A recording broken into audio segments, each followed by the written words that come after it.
महाभारत में ऐसे कई योद्धा थे जो बेहद ही शक्तिशाली थे। उनका मुकाबला करना मतलब मौत को दाव देना।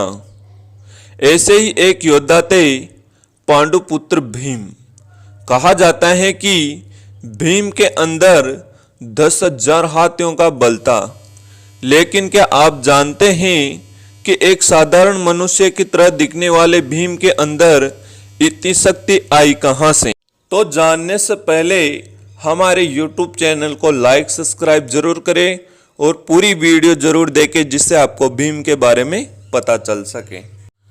कहते हैं कि 10,000 हाथियों की शक्ति के बदौलत ही भीम के एक बार नर्मदा नदी का प्रवाह रोक दिया था।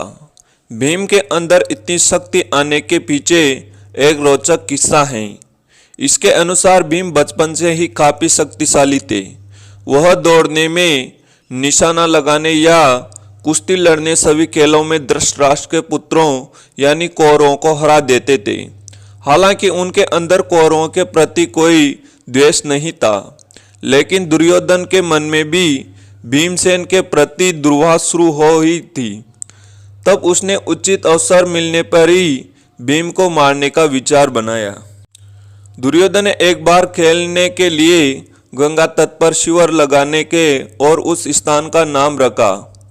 उत्क्रीड़ा वहां खाने पीने से लेकर खेलने कूदने तक सभी व्यवस्था की गई थी।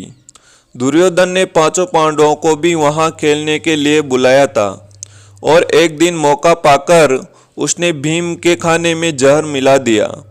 जब भीम ये विशेष बुरा खाना खाकर बेहोश हो गया तब दुर्योधन ने दुशासन के साथ मिलकर उन्हें गंगा नदी में फेंक दिया।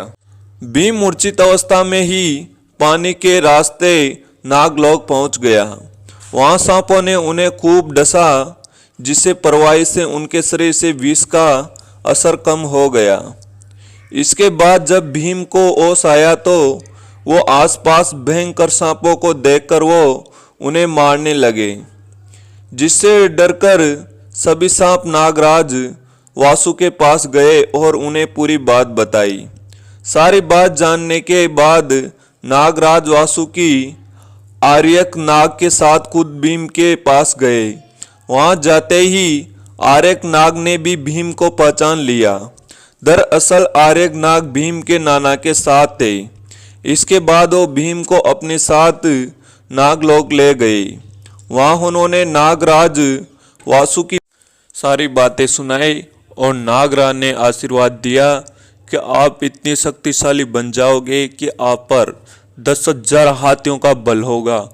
जब से ही भीम पर 10,000 हाथियों का बल